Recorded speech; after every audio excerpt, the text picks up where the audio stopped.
We know that students benefit from engaging in our programs and living in our residence halls. We know that retention is related to co-curricular experiences where students gain social skills, make connections, and build relationships beyond the years that they spend at our institutions. For you and me, it's something that we can talk about with a passion that drives us to face the challenges. For that, I commend you. Passion in a career field is often something very few will feel, but we are the lucky ones. I have a passion to secure this future for student affairs professionals, not only so we have jobs to do, but for the students who have benefited and will continue to benefit from our work.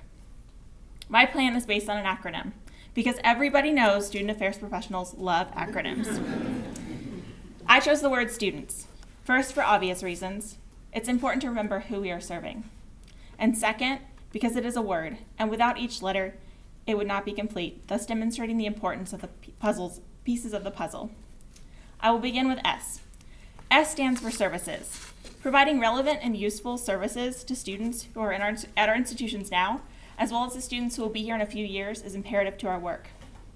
We can prove ourselves through student-centric assessments, asking students directly what services are most important to them. T stands for technology. Soon, students attending our institutions will have never known a life without a touchscreen or wireless internet. And we can laugh because we think about the pagers and the dial-up internet. But this both includes an incredible opportunity and an incredible challenge. We must invest our efforts into using technology our students come to our institutions expecting us to use. We can have students demonstrate their learning through technology. That way, fund allocators, stakeholders, and government officials can see our students are learning and benefiting from our programming. U stands for unity. It is important to collaborate and build relationships with a variety of departments on campus.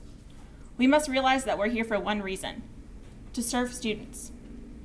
It should not be intimidating to go into academic buildings or into formal classroom settings. Faculty and staff can work together to build connections for students in and outside of the classroom, thus resulting in a more holistic student experience. D stands for debt. Accruing debt is now the harsh reality for students who choose higher education. It is our responsibility to be mindful of the debt that students are accruing and use our resources wisely. Rather than engaging in what some may consider a higher education arms race, we must lead with programs that develop students and the student experience. We will retain students, develop students, and students will be able to manage their debt.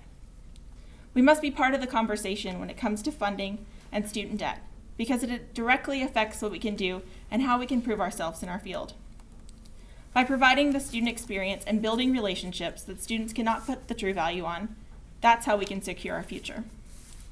E stands for educational outcomes. We are educators, whether we see ourselves that way or not. The truth is we are educating students on a variety of topics, from interpersonal relationships to diversity.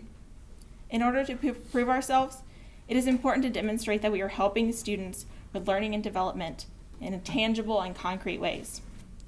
By noting the educational outcomes, we can help stakeholders understand the necessity of our programming, and it can help us gain insight into what is not working. N stands for the next step. As I mentioned previously, we must be engaged with students, and we must be constantly preparing for the next step, creating goals for ourselves, engaging in conversations with faculty, staff, and administrators on how we can collaborate and benefit our students. We need to be part of the next step so we are not counted out, but rather seen as a necessity to our campus community and the future students and families that choose to be part of our institutions. The letter T stands for transferability. The lessons that are learned outside of the classroom should be transferable to life outside of our institutions. While the academic goal is to prepare the students to have the skills they need to succeed in a specialized field, our goal is to have them succeed in life.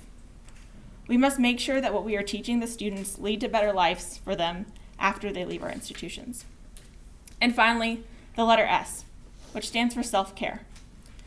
Since our work is often fueled by passion, the passion I mentioned earlier, it often doesn't feel like work. And as student affairs professionals, we give our time and energy to others. We all must take care of ourselves and make sure that we are tending to our wellness before we can take care of the students. That means as a staff member or as a leader in our institution, you must set the example for self-care. That means if you have to take a half day or say no, if you're already stretched, or take some time to just breathe deeply at your desk. That's okay. You should be taking care of yourself, because if you do not, you will never be able to take care of the students you're supposed to be serving. We must work as a team to get this done and secure a future. But when you think of the word students, I want you to think of the meaning behind each letter and how the students we serve have unique needs and wants. But in order for these needs and wants to be met, we must work together and perform the tasks, assessments, and continually improve our field. When you think of the word students, I want you to think of the person who inspired you to get involved in this field. And when you think of the word students, I want you to think about why you're in the field and let that passion drive you. Thank you.